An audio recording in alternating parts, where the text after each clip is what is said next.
ਸਤਿ ਸ਼੍ਰੀ ਅਕਾਲ। ਚੜ੍ਹਦੀ ਕਲਾ ਟਾਈਮ ਟੀਵੀ ਨਿਊਜ਼ ਦੇਖ ਰਹੇ ਦੇਸ਼ ਵਿਦੇਸ਼ ਦੇ ਦਰਸ਼ਕਾਂ ਦਾ ਸਵਾਗਤ ਹੈ। ਪ੍ਰੋਗਰਾਮ ਪੰਜਾਬ ਹਰਿਆਣਾ ਗੈਲ ਵਿੱਚ ਮੈਂ ਨੀਲ ਕਮਲ ਰੋਜ਼ਾਨਾ ਦੀ ਤਰ੍ਹਾਂ ਨਾਲ ਸਤੀਸ਼ ਕੁਮਾਰ ਸੀਕਰੀ ਪ੍ਰੋਗਰਾਮ 'ਚ ਅੱਗੇ ਵਧੀਏ। ਸਭ ਤੋਂ ਪਹਿਲਾਂ स्वागत कर लें सतीश जी।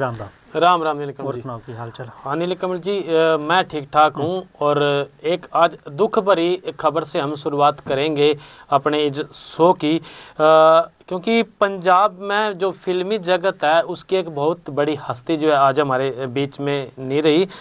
मशहूर कॉमेडियन जसविंदर भल्ला की मैं बात करने लग रहा। आज सुबह जो है तड़के उनका निधन हो गया और वो बीमार चल रहे थे। मोहाली के एक प्राइवेट अस्पताल में दाखिल थे और वहाँ पे उनका निधन हो गया। एक टाइम था नीलकमल जी जब पंजाबी फिल्म में मेर मित्र के बिना साइन नहीं हुई थी। ये कहा जाता था भी फिल्म में अगर मेर मित्र नहीं है तो फिल्म चलने की नहीं, क्योंकि इतना बड़ा रुतबा उन्होंने बना लिया था अपनी कॉमेडी से अपनी फिल्मों में। ठीक उसी तरह का रुतबा जो है ये जसविंदर भल्ला का था और जसविंदर भल्ला जो है प्रोफेसर थे। उसके बाद ये कॉमेडी में आ गए और एक बीमारी के चलते जो है इनका निधन हो गया। पंजाबी फिल्म इंडस्ट्रीज और उनके प्रशंसकों के लिए ये खबर जो है बड़ी दुख भरी खबर है और ये जो है उनके प्रशंसकों में शोक की लहर है। पंजाब के सीएम और बहुत सारी हस्तियों ने जो है उनके निधन को गहरा जो है सदमा बताया है पंजाबी जगत को, पंजाब को और कॉमेडियन के जगत को, जिसकी जो है कमी को कभी पूरा नहीं किया जा सकता। और पंजाबी सिनेमा के दिग्गज एक्टर जसविंदर भल्ला जो है आज मोहाली में फोर्टिस अस्पताल में उनका निधन हो गया। 65 साल के थे वे और उनकी एक अनूठी छाप थी कॉमेडी में, अपनी अलग से उनकी एक अलग शैली थी और जो है यादगार किरदारों में अपनी जो है अनूठी छाप वो जो है पंजाबी जगत में छोड़ के आज चले गए। भल्ला ने पंजाबी जो कॉमेडी थी उसको जो है ऊंचाइयों तक लेके गए। जो है टाइमिंग उनकी सादगी जो है बहुत बढ़िया थी और व्यंग से जो है बात बात में बहुत गहरी बात जो है वो कह दे करते। ऐसे ऐसे व्यंग थे उनके संवाद में, हर वर्ग के दर्शकों के चेहरे पे वो मुस्कान लिया दे करा थे जब वो सिनेमा पे आए करा थे या वो स्क्रीन पे आए करा थे। ऐसी वो छाप जो है छोड़ कर चले गए, आज हमारे बीच में नहीं रही। गड्डी चल दी है छलंगा मार दी है ना, कैरी ऑन जट्टा, जिंद जान और बैंड बाजे जैसी बहुत सारी जो है फिल्में उन्होंने करी है और चाचा चतरा के नाम से भी उनको जाने जावा नील कमल जी। जो पंजाब के मुख्यमंत्री हैं भगवंत सिंह मान, उन्होंने इस पर जो है बहुत अपना गहरा दुख प्रकट किया और चाचा चौधरी के नाम से पुकारा कि जो है मेरे बीच में नहीं रहे और परमात्मा उनको अपने श्री चरणों में स्थान दे कि बहुत बड़ी वो हस्ती थे और इसका जो है कमी को पूरा नहीं किया जा सकता। बिल्कुल पंजाब के कॉमेडी जगत ਨੂੰ, ਪੰਜਾਬ ਦੀ ਫਿਲਮ ਇੰਡਸਟਰੀ ਨੂੰ, ਪੰਜਾਬ ਦੇ ਐਂਟਰਟੇਨਮੈਂਟ ਜਗਤ ਨੂੰ ਉਹਨਾਂ ਦੇ ਜਾਣ ਦੇ ਨਾਲ ਬਹੁਤ ਵੱਡਾ ਘਾਟਾ ਪਿਆ ਹੈ। ਚਾਚਾ ਚਤਰਾ ਉਹਨਾਂ ਦਾ ਬਹੁਤ ਪ੍ਰਸਿੱਧ ਕਿਰਦਾਰ ਸੀਗਾ, ਚਾਹੇ ਉਹ ਦੂਰਦਰਸ਼ਨ ਜਦੋਂ ਸਿਰਫ ਇੱਕ ਐਂਟਰਟੇਨਮੈਂਟ ਦਾ ਸਾਧਨ ਸੀ ਉਦੋਂ ਤੋਂ ਲੈ ਕੇ ਉਹਨਾਂ ਦੀ ਜਿਹੜੀ ਸ਼ੁਰੂਆਤ ਸੀ, ਉਸ ਤੋਂ ਬਾਅਦ ਉਹਨਾਂ ਦੇ ਛਣਕਾਟਾ ਪ੍ਰੋਗਰਾਮ ਦੇ ਜ਼ਰੀਏ ਉਹਨਾਂ ਨੇ ਕਟਾਕਸ਼ ਸਰਕਾਰ ਦੇ ਉੱਤੇ ਕੀਤੇ, ਵਿਅੰਗ ਦੇ ਨਾਲ ਉਹਨਾਂ ਨੇ ਬਹੁਤ ਸਾਰੀਆਂ ਮੁੱਦਿਆਂ 'ਤੇ ਗੱਲ ਕੀਤੀ। ਉਸ ਤੋਂ ਬਾਅਦ ਫਿਲਮ ਇੰਡਸਟਰੀ ਦੇ ਵਿੱਚ ਵੀ ਉਹਨਾਂ ਦੇ ਡਾਇਲੋਗ ਅੱਜ ਵੀ ਬਹੁਤ ਸਾਰੇ ਲੋਕਾਂ ਦੀ ਜ਼ੁਬਾਨ 'ਤੇ ਜਿਹੜੇ ਨੇ ਉਹ ਰਹਿੰਦੇ ਨੇ। ਅਤੇ ਜਿਵੇਂ ਹੀ ਜਸਵਿੰਦਰ ਭੱਲਾ ਆਪਣੇ ਬਹੁਤ ਸਹਿਜ ਅੰਦਾਜ਼ ਦੇ ਵਿੱਚ ਜਿਹੜੀ ਕਮੇਡੀ ਕਰਦੇ ਸੀਗੇ ਅਤੇ ਲੋਕਾਂ ਦੇ ਚਿਹਰਿਆਂ ਦੇ ਉੱਤੇ ਹਾਸਾ ਅਤੇ ਖਿੜਾ ਲੈ ਕੇ ਆਉਂਦੇ ਸੀਗੇ। ਜਦੋਂ ਵੀ ਥੀਏਟਰ ਲੋਕ ਪਹੁੰਚਦੇ ਸੀ ਉਹਨਾਂ ਦੀ ਫਿਲਮ ਦੇਖਣ ਲਈ ਤਾਂ ਹੱਸਦੇ ਹੱਸਦੇ ਉਹਨਾਂ ਦੀ ਕਮੇਡੀ ਨੂੰ ਯਾਦ ਕਰਦੇ बाहर निकलते थे। प्रोफेसर थे नीलकमल जी और प्रोफेसर के बाद जो है वो कॉमेडियन बन गए थे। पंजाब यूनिवर्सिटी में जो है प्रोफेसर रहे हैं। पंजाब यूनिवर्सिटी के जो है वो पीएयू के, सॉरी माफ़ करना, पीएयू के जो है ब्रांड एम्बेसडर भी बने वो और अपने कार्यकाल में तकनीकी की और जो है जो साहित्य था किसानों के लिए उन्होंने बड़ा काम कराया और किसानों तक जो है उस साहित्य को उन्होंने पहुंचाया। न्यू कह सका भी कृषक समुदाय की सेवा में उन्होंने अपना बहुत बड़ा जो है वो योगदान दिया। मुकुंद शर्मा का नाम सारे जानते हैं। मुकुंद शर्मा ने भी जो है इसको जो है बहुत बड़ी क्षति पहुंचाया और ये कहा कि 40 साल पुराने मित्र थे और फिल्म इंडस्ट्रीज के पितामह थे और उनकी इस क्षति को कभी पूरा नहीं किया जा सकता। पिछले 1 महीने से वो बीमार चल रहे थे जसविंदर भल्ला जी। जन्म की बात करें नीलकमल जी, 4 मई 1960 को लुधियाना के दुराहा में उनका जन्म हुआ था।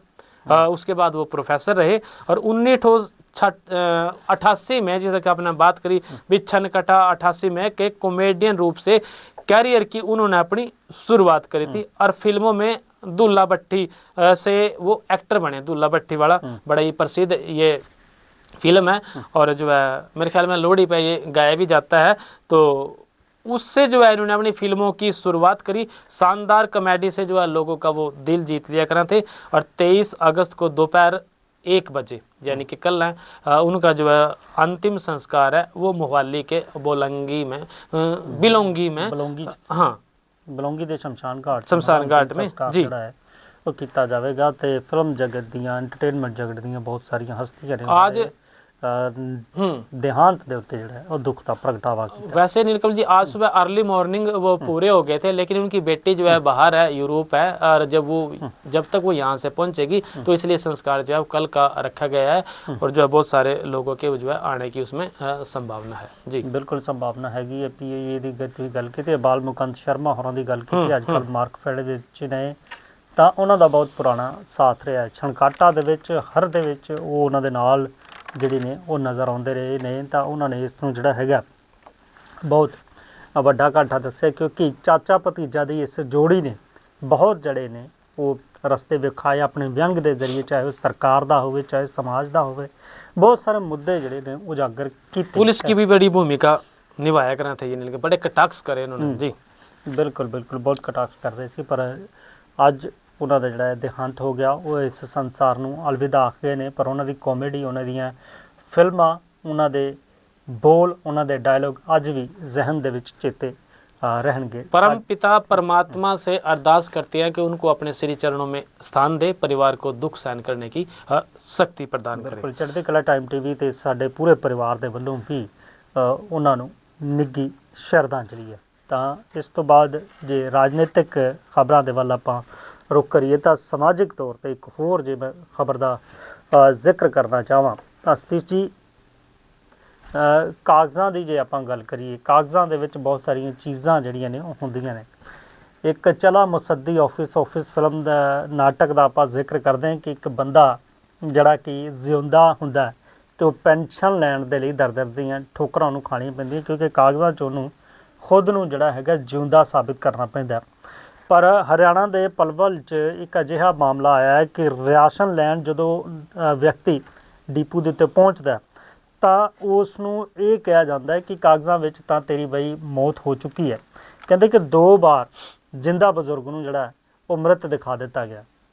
बिल्कुल नीलकमल जी, एक बार नहीं 2 बार डिजिटल इंडिया की तरफ हम बढ़ने लग रहे, और डिजिटल इंडिया में कुछ ऐसे काम भी हो जाएं, टेक्निकल एरर इसने कहता, टेक्निकल एरर की वजह से या फिर किसी की शरारत की वजह से, कि एक आदमी को 2 बार जो है मरया दिखाया गया। अब एक आदमी 2 बार मरया किस तरह दिखाया? एक बार तो वो मरया दिखा दिया, उसने अपने आप को प्रेजेंट करे अभी मैं जिंदा हूँ, अपने कागज पत्र ले आया, सरपंच से जो है उसने लेटर पैड पर लिखवाया भी मैं जिंदा हूँ और मेरे जो है पेंशन जो है वो जोड़ी जाए, मेरा नाम जोड़ा जाए राशन कार्ड में। तो वो जुड़ गया, उसके बाद फिर उसको मरया दिखा दिया। मतलब एक आदमी 2 बार मरया दिखा दिया, तो ये बहुत बड़ी जो है गलती है इसमें नीलकमल जी। और जिस तरह की आपने शुरुआत करी भी मुसद्दी लाल ऑफिस से, मुसद्दी लाल ऑफिस जो है मुसद्दी लाल ऑफिस इसमें जो है ऑफिसों में के कारगुजारियां हुए हैं, वह सारी की सारी जो है मुसद्दी लाल व्यंग करे करता संवाद में भाई, वो उसमें चाहे लेने की बात हो चाहे देने की बात हो, और जो बाबुओं के कारनामे थे वह कारनामे मुसद्दी लाल दिखाया करा था। ये पूरा भी ऐसा ही हुआ है, बाबुओं की जो कारगुजारी था, एक 63 साल का जो बुढ़ा था वो मरे बताया था, उसका जो है परिवार पहचान पत्र से नाम काट दिया। और नाम काट दिया, जब परिवार पहचान पत्र से नाम कटा तो उसकी पेंशन भी कट गई, और पेंशन तो कटी गई, साथ में जो है राशन कार्ड से भी फिर उसका नाम कट गया। इसने उस बात का जद पता लगा, जिद वह राशन लेने वास्ते लाइन में लगा और उसका नंबर आया, और नंबर आया तो उसमें एंट्री मारी और देखा अक्ताऊ तो मर रहा है, कागजा में तो मर रहा है, तेरा तो जो है नाम कट रहा, हर आदमी जिंदा सामने खड़ा, मेरा नाम कट रहा, कहाँ ताऊ फैमिली आईडी में तेरा नाम कट गया, तेरा राशन कार्ड कट गया, इतना ठीक करवाना पड़ेगा। तो फिर वो अपना सरपंच के दौरा गया, सरपंच ने उसको लेटर पैड पे लिख के दिया। लेटर पैड पर लिखने के बाद जो उसने जमा कराया और उसके बाद वो जिंदा हो गया। जिंदा होने के बाद जो है ये जो है उसकी 2 महीने पेंशन बंद रही थी, न राशन मिला था, और अधिकारी ये भी इसमें जांच की बात करने लग रहे। जिंदा हो गया, वह बात मैं पूरी कर दूं। जिंदा होने के बाद फिर वो एक दिन राशन लेने के वास्ते फिर पहुंच गया, और फिर उसके साथ वही बन गई। अक्ताऊ तो आज भी मरे मरे है ताऊ इसमें आज भी, और तेरा तो नाम फिर कट गया, मरे दिखा दिया। ताऊ हैरान भाई मेरे गला ये बढ़ने के लग रही। ताऊ फिर अपना अधिकारियों के चक्कर काटे, और अधिकारियों के चक्कर काटे तो 20 जनवरी को एक की बात आया जब एक बार उसको फिर मरा दिखाया था। ताऊ फिर पहुंचा अधिकारी, अब अपनी फैमिली आईडी ले गया, ये सारे सामान लेकर फिर पहुंचा कि मैं तो जिंदा हूँ। इब अधिकारियों ने उसके कागज सारे पत्र बनाया का वे चंडीगढ़ भेजे भाई, यू आदमी जिंदा है नीलकमल जी, ऐसे ऐसे भी जो घटनाएं वो हो जा। 63 साल का जयसिंह है, यू मजदूरी का काम करा। इसकी पत्नी है, घर में बेटा और बहू है, और 3 पोते हैं। अपने जो परिवार का गुजारा करने लग रहा है। पेंशन से जो है परिवार में बहुत सारा लगा, लेकिन इसकी पेंशन पिछले 2 महीने से समाज कल्याण विभाग ने ये क्या क्या काट दी भाई, फैमिली आईडी में रोक दी। फैमिली आईडी में इसका नाम नहीं है, और जब नाम नहीं है तो कटेगा नहीं। ये वो फैमिली आईडी में जुड़ेगा, फिर उसकी पेंशन वो मिलेगी। इस तरह की बात है नीलकमल जी। तो अब जिंदा आदमी को 2-3 बार मार दिया, 20 जुलाई को जो है दोबारा फिर मार दिया, और अधिकारी ईब जो है उसका नाम जो है जोड़ने की बात करने लग रहे। और बात एक हो रहा है भाई, अगर रजिस्टर्ड टायर लिख दिया वही तो जिंदा है। ईब जो है इसमें जो ब्लॉक है जो वो उसमें लॉगिन नहीं हो रहा, और चंडीगढ़ चिट्ठी लिखनी पड़ी भाई जो ये जो है लॉगिन नहीं हो रहा है, और पिछले जो है दिनों से ये आदमी 2 बार मरा दिखा दिया। दूसरी बात मैं बताऊं, जो एक बार ना कुरुक्षेत्र में ग्रीवेंसिस कमेटी लग रही थी, और ग्रीवेंसिस कमेटी में कैथल का एक छोरा पहुंचा था, और वो कहने लगा भी मेरे पिताजी का डेथ सर्टिफिकेट बनाना था, और देखो अधिकारियों ने मेरा बना कर दे दिया। मतलब ये बाबू वाले जो काम है, ये इस तरह के भी हो जाए, जिसमें लापरवाही कम है कि डिजिटल इंडिया में कोई किसी तरह की खामी आ जाए या फिर छेड़छाड़ हो जाए। तो इस तरह के जो है कई बातें सामने आने लगी जी। एक जिक्र और मैं कर दूं बीच में, मेरे याद आ गई बात। सीकरी गांव की एक महिला को ऐसे ही मरा दिखा दिया, और फिर वह महिला जो है बुजुर्ग थी, काफी एज्ड थी, और वह दफ्तर में जाकर बैठ जाती। उसके पुत्ते उन्हें लेकर जाते, भाई मेरी पेंशन बंद दो। सामने बैठी दिखने लग रही, अपने आधार कार्ड और जो दूसरी चीजें थी राशन कार्ड सारे लिए बैठी, लेकिन नाम नहीं जुड़ा था। अब जिंदा को साबित कैसे करें, क्योंकि जो है मरी दिखा दी, किसी ने लिख दिया। मृत एक बार लिखे गया, अब बाबू तो एक बार लिख दा, किसी की बहस में भी लिख दा, खुंदक में लिख दा, और या फिर गलती से लिख दा। एक बार लिख दा, आदमी ठीक करांदा चक्कर काट दो, जूते घस जाए। फिर उसकी महिला जो है चंडीगढ़ उसका केस बन के गया, और फिर वह सीकरी की लगाई, चंडीगढ़ से जिंदा होकर वापिस आई, फिर उन्हें पेंशन मिलने लगी। तो ऐसे काम जो है दफ्तरों में हो जाए। बिल्कुल बिल्कुल, ये भी बंदे ने जो प्रत्यक्ष बंदा देख रहा है कि वो आप हैगा तो ਉਹਦਾ पूता नहीं, पर ਕਹਿੰਦੇ ਨੇ ਕਿ ਕਾਗਜ਼ੀ ਕਾਰਵਾਈ ਜਿਹੜੀ ਹੈ ਉਹ ਤੇ ਫਿਰ ਕਾਗਜ਼ਾਂ ਦੇ ਨਾਲ ਹੀ ਪੂਰੀ ਹੋ ਚੱਲਦੀ ਹੈ, ਉਹਨਾਂ ਦੇ ਨਾਲ ਹੀ ਜਿਹੜੀ ਹੈਗੀ ਪੂਰੀ ਹੁੰਦੀ ਹੈ। ਲੇਕਿਨ ਕਰਨ ਵਾਲਾ ਤਾਂ ਕਰ ਗਿਆ।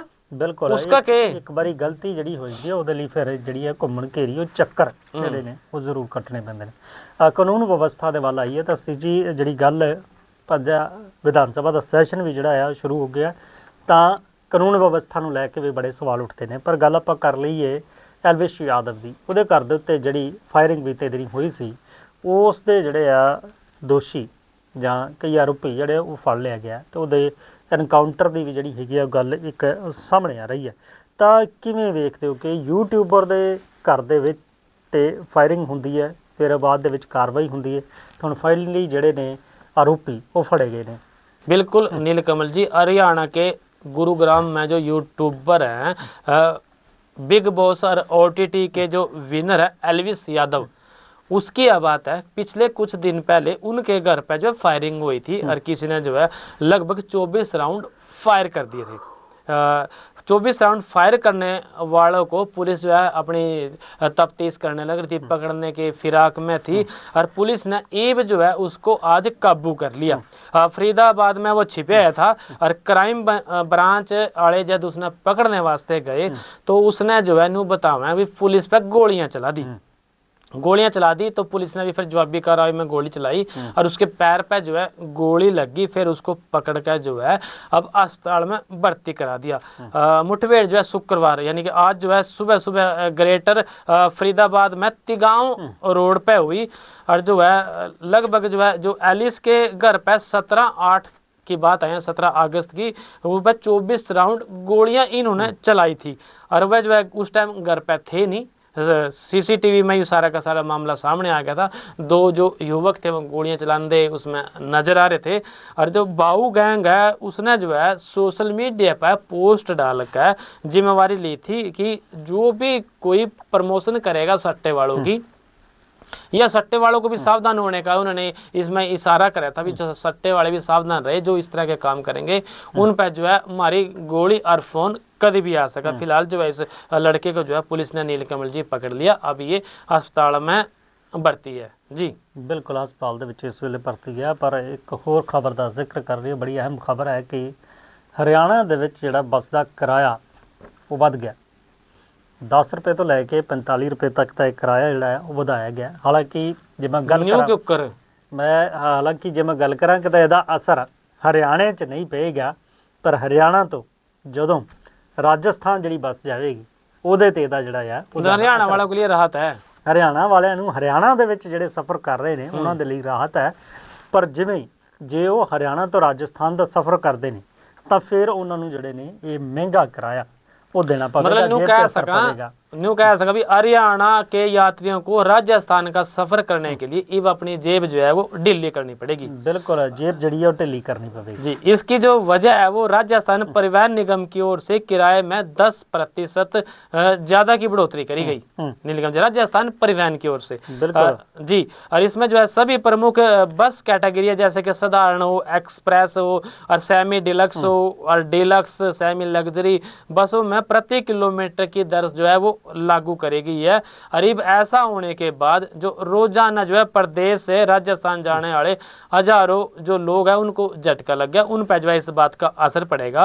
और राजस्थान के कई शहरों में जाने वाले 10 से लेकर 40 रुपये तक अब जो है उन्होंने ज्यादा खर्च करने पड़ेंगे। खास बात यह है नीलकमल जी, हरियाणा रोडवेज ने किराया नहीं बढ़ाया, लेकिन जैसे ही राजस्थान की सीमा में प्रवेश करेंगे तो किराया राजस्थान में बढ़ी हुई दरों के हिसाब से लगेगा।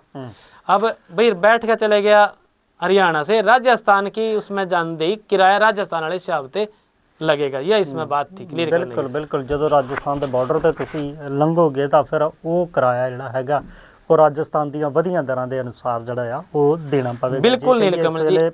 ਨਾਰਨੌਲ ਤੋਂ ਰਾਜਸਥਾਨ ਦਾ ਕਿਰਾਇਆ ਹੈਗਾ, ਜੇ ਜੈਪੁਰ ਜਾਣਾ ਤਾਂ ਤੁਸੀਂ 185 ਰੁਪਏ ਲੱਗਦੇ ਨੇ, ਤਾਂ ਹੁਣ ਉਹਦੇ ਲਈ 195 ਰੁਪਏ ਤੁਹਾਨੂੰ ਦੇਣਾ ਪੈਣਗੇ। ਜੇ ਅਜਮੇਰ ਜਾਂਦੇ ਹੋ ਤੁਸੀਂ ਤਾਂ 315 ਪਹਿਲਾਂ ਲੱਗਦੇ ਸੀਗੇ, ਹੁਣ 340 ਰੁਪਏ ਦੇਣੇ ਪੈਣਗੇ। ਕੋਟਾ ਜਾਂਦੇ ਹੋ 420 ਲੱਗਦੇ ਸੀ, 460 ਰੁਪਏ ਦੇਣੇ ਪੈਣਗੇ। ਤੇ ਇਸ ਹਿਸਾਬ ਨਾਲ ਜਿਹੜੀਆਂ ਨੇ ਉਹ ਦਰਾਂ ਵਧੀਆਂ ਗਈਆਂ। ਜੇ ਤੁਸੀਂ ਹਰਿਆਣਾ ਰੋਡਵੇਜ਼ ਦੀ ਬੱਸ 'ਚ ਚੜ੍ਹਦੇ ਹੋ, ਰਾਜਸਥਾਨ ਦਾ ਬਾਰਡਰ ਪਾਰ ਨਹੀਂ ਕਰਦੇ, ਰਾਜਸਥਾਨ ਤੋਂ ਪਹਿਲਾਂ ਉਤਰਦੇ ਹੋ ਤਾਂ ਫਿਰ ਕਿਰਾਇਆ ਤੁਹਾਨੂੰ ਹਰਿਆਣਾ ਰੋਡਵੇਜ਼ ਵਾਲਾ ਹੀ ਦੇਣਾ ਪਵੇਗਾ। ਹਰਿਆਣਾ ਦੇ ਵਿੱਚ ਜੇ ਜਾਣਾ ਰਾਜਸਥਾਨ ਹੈ ਤਾਂ ਫਿਰ ਜਿਹੜਾ ਹੈਗਾ ਰਾਜਸਥਾਨ ਦਾ ਬਾਰਡਰ ਪਾਰ ਕਰਦੇ ਰਾਜਸਥਾਨ ਦੇ ਹਿਸਾਬ ਨਾਲ ਜਿਹੜਾ ਉਹ ਕਿਰਾਇਆ ਤੁਹਾਨੂੰ एक बात और का मैं जिक्र कर दूं नीलकमल जी, हरियाणा का जो सबसे बड़ा बॉर्डर है वो राजस्थान से लगा। प्रदेश में महेंद्रगढ़ जिले की 3 सीमाओं और राजस्थान से वो टच करना 3 सीमाएं।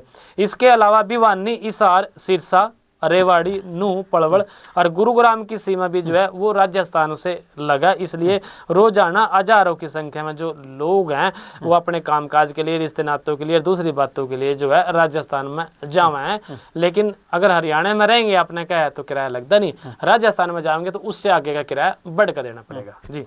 बिल्कुल ਵੱਧ ਕੇ ਦੇਣਾ ਪਵੇਗਾ। ਤਾਂ ਇਹ ਗੱਲ ਕਿਰਾਏ ਵਧੋਤਰੀ ਹੋਈ ਹੈ, ਪਰ ਆਪਾਂ ਦੂਜੇ ਪਾਸੇ ਆਈਏ ਤਾਂ ਭੂਮੀ ਲੈਂਡ ਰਿਕਾਰਡ ਦਾ ਆਪਾਂ ਜ਼ਿਕਰ ਕਰੀਏ ਤਾਂ ਇਹਦੇ ਵਿੱਚ ਵੀ ਇੱਕ ਗੱਲ ਜਿਹੜੀ ਹੈਗੀ ਹੈ ਕਿ ਮਹੱਤਵਕਾਂਖੀ ਯੋਜਨਾ ਜਿਹੜੀ ਸਰਕਾਰ ਦੀ ਹੈ ਕਿ ਇਸ ਨੂੰ ਆਧੁਨਿਕ ਬਣਾਇਆ ਜਾਵੇ। ਪਰ ਚਰਚਾ ਇਹ ਚੱਲ ਰਹੀ ਹੈ, ਜਿਹੜੀਆਂ ਸੂਤਰਾਂ ਤੋਂ ਜਿਹੜੀਆਂ ਜਾਣਕਾਰੀਆਂ ਮਿਲ ਰਹੀਆਂ ਜਾਂ ਮੀਡੀਆ ਦੇ ਵਿੱਚ ਜਿਹੜੀਆਂ ਖਬਰਾਂ ਆ ਰਹੀਆਂ ਉਹਦੇ ਹਿਸਾਬ ਨਾਲ ਇਹ ਹੈ ਕਿ ਇਹ ਮਹੱਤਵਕਾਂਖੀ ਯੋਜਨਾ ਜਿਹੜੀ ਹੈ ਉਹ ਹੌਲੀ ਹੌਲੀ ਠੰਡੇ ਬਸਤੇ ਦੇ ਵਿੱਚ ਜਾਂਦੀ ਜਿਹੜੀ ਹੈ ਨਜ਼ਰ ਆ ਰਹੀ ਹੈ। ਕਾਰਨ ਕੀ ਦੱਸਿਆ ਜਾ ਰਿਹਾ ਕਿਉਂਕਿ ਜ਼ਿਆਦਾ ਇਹਦੇ ਵੱਲ ਉਸ ਤਰੀਕੇ ਦੇ ਨਾਲ ਲਾਗੂ ਨਹੀਂ ਹੋ ਸਕਿਆ ਜਿਸ ਤਰੀਕੇ ਨਾਲ ਇਹਨੂੰ ਲਾਗੂ ਕਰਨ ਦੀ ਕੋਸ਼ਿਸ਼ ਕੀਤੀ ਗਈ ਸੀ, ਜਿਸ ਤਰ੍ਹਾਂ ਨਾਲ ਇਹਦੇ ਲਈ ਰੋਵਰ ਜਿਹੜੇ ਨੇ GPS ਰੋਵਰ ਖਰੀਦੇ ਗਏ ਸੀਗੇ। ਤਾਂ ਕਿਉਂਕਿ 300 ਜਿਹੜੇ GPS ਸક્ષਮ ਰੋਵਰ ਨੇ, ਕਹਿੰਦੇ ਕਿ ਉਹ ਜਿਹੜੇ ਕਿ ਸਟੀਕ ਜ਼ਮੀਨ ਦੀ ਪੈਮਾਇਸ਼ ਕਰਦੇ ਨੇ, ਸਭ ਤਹਿਸੀਲਾਂ ਦੇ ਵਿੱਚ ਪਏ ਨੇ, ਉਹ ਇਸ ਵੇਲੇ ਮਿੱਟੀ ਫਾਂਕ ਰਹੇ ਨੇ, ਧੂਲ ਫਾਂਕ ਰਹੇ ਨੇ। ਤਹਿਸੀਲਾਂ ਦੇ ਵਿੱਚ ਇਸ ਨੂੰ ਜਿਹੜਾ ਹੈਗਾ ਉਹ ਲਗਾਉਣਾ ਸੀਗਾ, ਅਤੇ ਜਿਹੜਾ ਆਧੁਨਿਕੀਕਰਨ ਅਤੇ ਵਿਵਾਦਾਂ ਨੂੰ ਘੱਟ ਕਰਨ ਦੇ ਵਿੱਚ ਅਹਿਮ ਯੋਗਦਾਨ ਜਿਹੜਾ ਦੇ ਸਕਦਾ ਸੀਗਾ। ਪਰ ਕਿਤੇ ਨਾ ਕਿਤੇ ਫਿਲਹਾਲ ਇਹ ਜਿਹੜੇ ਨੇ ਹਾਲੇ ਵੀ ਤਹਿਸੀਲਾਂ ਦੇ ਵਿੱਚ ਉਸੇ ਤਰੀਕੇ ਦੇ ਨਾਲ ਮਿੱਟੀ ਫਾਂਕ ਰਹੇ ਨੇ, ਫਾਈਲਾਂ ਥੱਲੇ ਕਹੀਏ ਤਾਂ ਦਬੇ ਹੋਏ ਨੇ। ਹਰਿਆਣਾ ਸਰਕਾਰ ਨੇ ਲਾਰਜ ਸਕੇਲ ਦੇ ਉੱਤੇ ਮੈਪਿੰਗ ਪ੍ਰੋਗਰਾਮ ਦੇ ਤਹਿਤ 2023 ਦੇ ਵਿੱਚ ਲਗਭਗ 300 ਜਿਹੜੇ ਨੇ GPS ਰੋਵਰ ਉਹ ਖਰੀਦੇ ਸੀਗੇ। ਤਾਂ ਇਹ ਜਿਹੜੀਆਂ ਚੀਜ਼ਾਂ ਨੇ ਉਸ ਨੂੰ ਲੈ ਕੇ ਵੀ ਜਿਹੜੇ ਸਵਾਲ ਜਿਹੜੇ ਨੇ ਉਹ ਖੜੇ ਹੋ ਰਹੇ ਨੇ। ਕਹਿੰਦੇ ਨੇ ਕਿ ਯੋਜਨਾ ਅਟਕਣ ਦੇ ਪਿੱਛੇ ਦੋ ਮੁੱਖ ਕਾਰਨ ਦੱਸੇ ਜਾ ਰਹੇ ਨੇ। ਪਹਿਲਾਂ ਤਾਂ ਤਤੀਮਾ ਰਿਕਾਰਡ ਦਾ ਅਪਡੇਟ ਨਹੀਂ ਹੋਣਾ। ਇਹ ਰਿਕਾਰਡ ਇੱਕ ਕਿਸਮ ਦਾ, ਯਾਨੀ ਕਿ ਜ਼ਮੀਨ ਦੇ ਵਿਭਾਜਨ ਜਾਣੀ ਕਿ ਵੰਡ ਅਤੇ ਉਹਦੇ ਅੱਗੇ ਉਪ ਵੰਡ ਜਿਹੜੀ ਹੈਗੀ ਉਹਦੇ ਨਾਲ ਜੁੜੇ ਰਿਕਾਰਡ ਹਾਲੇ ਤੱਕ ਅਪਡੇਟ ਨਹੀਂ ਹੋਏ। ਅਤੇ ਸੂਬੇ ਦੇ ਵਿੱਚ 18 ਲੱਖ ਤਮੀਮਾ ਮਾਮਲੇ ਜਿਹੜੇ ਨੇ ਉਹ ਹਾਲੇ ਵੀ ਲੰਬਿਤ ਪਏ ਨੇ। ਅਤੇ ਦੂਜਾ ਜਿਹੜਾ ਵੱਡਾ ਕਾਰਨ ਉਹ ਦੱਸਿਆ ਜਾ ਰਿਹਾ ਕਿ ਸਰਵੇਖਣ ਦੀ ਜਿਹੜੀ ਰਕਮ ਹੈ ਉਹ ਹਾਲੇ ਤੱਕ ਨਿਰਧਾਰਿਤ ਨਹੀਂ ਕੀਤੀ ਗਈ। ਸਰਕਾਰ ਨੇ ਹਾਲੇ ਤੱਕ ਰੋਵਰਾਂ ਦੇ ਕੀਤੇ ਜਾਣ ਵਾਲੇ ਸਰਵੇਖਣ ਦੇ ਲਈ ਜਿਹੜਾ ਰਕਮ ਜਾਂ ਜਿਹੜੇ ਸ਼ੁਲਕ ਤੈਅ ਕਰਨਾ ਸੀਗਾ ਉਹ ਤੈਅ ਨਹੀਂ ਕੀਤਾ ਹੈਗਾ। ਅਤੇ ਇਹਨੂੰ ਲੈ ਕੇ ਜਿਹੜੀ ਹੈਗੀ ਇਹ ਜਿਹੜੀ ਵਿਵਸਥਾ ਜਿਹੜੀ ਹੈ ਉਹ ਅਟਕੀ ਹੋਈ ਆ। ਤਾਂ ਇਸੇ ਕਰਕੇ ਜਿਹੜੀਆਂ ਚਰਚਾਵਾਂ ਇਹ ਨੇ ਕਿ ਕੀ ਜਦੋਂ ਤੱਕ ਇਹ ਚੀਜ਼ਾਂ ਪੂਰੀਆਂ ਨਹੀਂ ਹੁੰਦੀਆਂ, ਕੀ ਉਦੋਂ ਤੱਕ ਇਹ ਠੰਡੇ ਬਸਤੇ ਵੱਲ ਜਾਂਦਾ ਨਜ਼ਰ आ रहा है। नीलकमल जी, चलते चलते मैं एक बड़ी खबर मेरे सामने आई, मैं उसका भी जिक्र जो है जरूर कर दूं। हरियाणा में या यूं कहूँ कि देश में आजकल कुत्तों की भी बड़ी चर्चा रहती है। और इसमें नीलकमल जी सुप्रीम कोर्ट का एक बड़ा फैसला आया, उसमें जो है सामान्य कुत्ते हैं उनको नसबंदी करके छोड़ने की बात कही है, और जो खूंखार और कुत्ते हैं उनको कैद में रखने की बात है। उनको पकड़ने पर रोक तो 2 लाख का जुर्माने की बात है। एक बात यह है भी खुले में जो है जैसे कि हम कड़ी भी कुत्ते ना रोटी देते हैं उसकी फीडिंग करते हैं, उस बात की भी नीलकमल जी इसमें मनाही है। सुप्रीम कोर्ट ने शुक्रवार यानी कि आज जो है आवारा कुत्तों के मुद्दे पर एक फैसला सुनाया, और कोर्ट ने कहा कि जिन कुत्तों को पकड़ा गया है उन्हें नसबंदी करके टीकाकरण करके अटका जो है छोड़ दो, उनकी जगह पर जाना चाहिए, सिवाय उन कुत्तों के जो रैबिस से संक्रमित हैं या फिर जिनका व्यवहार आक्रामक है, ऐसे कुत्तों को छोड़ के। इसके साथ ही सुप्रीम कोर्ट ने जो है 11 अगस्त के उस निर्देश पर भी रोक लगा दी जिसमें कहा गया था भी आवारा कुत्तों को पकड़ा गया उन्हें छोड़ा नहीं जाना चाहिए। 14 अगस्त को जस्टिस विक्रमनाथ, जस्टिस संदीप मेहता और जस्टिस NV अंजीरिया की स्पेशल बेंच ने सभी पक्षों की दलीलों को सुनकर यूँ जो अपना फैसला है वो सुरक्षित रख लिया। और इससे पहले जो सुप्रीम कोर्ट के 2 जजों की बेंच ने 11 अगस्त को डॉग बाइट्स और रैबिस मामलों को देखते हुए सभी आवारा कुत्तों को 8 हफ्तों में दिल्ली NCR के आवासीय क्षेत्रों से हटाकर शेल्टर में भेजने का आदेश दिया। क्योंकि आवारा जो कुत्ते हैं उनकी बहुत सारी वीडियो इस तरह के सामने आ रही कि वो बुजुर्गों ने जो है काट लेते हैं, छोटे बच्चों पे हमला कर लें, या फिर कभी जो है वैसे ही वो अचानक ही जो है आक्रामक हो जाते हैं। इस बात को लेकर जो है वो पटिशन लगी हुई थी। जी बिल्कुल, पटिशन ਜਿਹੜੀਆਂ ਲੱਗੀਆਂ ਹੋਈਆਂ ਨੇ ਸੁਪਰੀਮ ਕੋਰਟ ਨੇ ਜਿਹੜੇ ਆदेश ਦੇ ਦਿੱਤੇ ਨੇ 10 ਲੱਖ ਦੇ ਕਰੀਬ। ਕਹਿੰਦੇ ਕਿ ਦਿੱਲੀ ਦੇ ਵਿੱਚ ਜੇ ਰਾਜਧਾਨੀ ਦੀ ਆਪਾਂ ਗੱਲ ਕਰੀਏ ਤਾਂ ਕੁੱਤੇ ਨੇ ਤਾਂ 2 ਸਾਲਾਂ ਦੇ ਵਿਚਾਲੇ 2024-25 ਦਾ ਇੱਕ ਅੰਕੜਾ ਹੈਗਾ, ਉਹਦੇ ਦੌਰਾਨ ਜਿਹੜੇ ਨੇ ਉਹ 68,000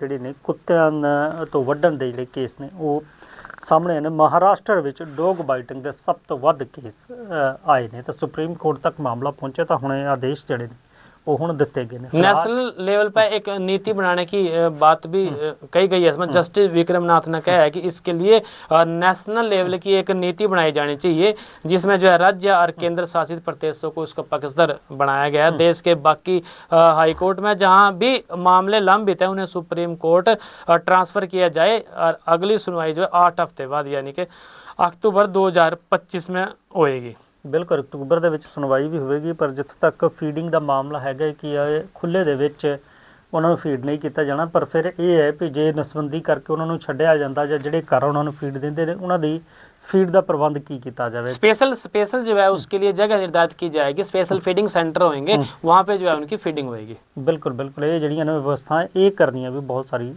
ਜ਼ਰੂਰੀ ਨੇ। ਫਿਲਹਾਲ ਪ੍ਰੋਗਰਾਮ 'ਚ ਵੇਲਾ ਇਸ ਵੇਲੇ ਤੁਹਾਡੇ ਤੋਂ ਇਜਾਜ਼ਤ ਲੈਂਦਾ ਹੋ ਚੱਲਿਆ, ਫਿਰ ਮਿਲਾਂਗੇ ਇਸੇ ਪ੍ਰੋਗਰਾਮ ਦੇ ਵਿੱਚ। ਤਦ ਤੱਕ ਲਈ ਮੈਨੂੰ ਤੇ ਸਤੀਸ਼ ਕੁਮਾਰ ਸੀਕਰੀ ਨੂੰ ਤੁਸੀਂ ਦਿਓ ਇਜਾਜ਼ਤ। ਤੁਸੀਂ ਬਣੇ ਰਹੋ ਚੜ੍ਹਦੀ ਕਲਾ ਟਾਈਮ ਟੀਵੀ ਦੇ ਨਾਲ।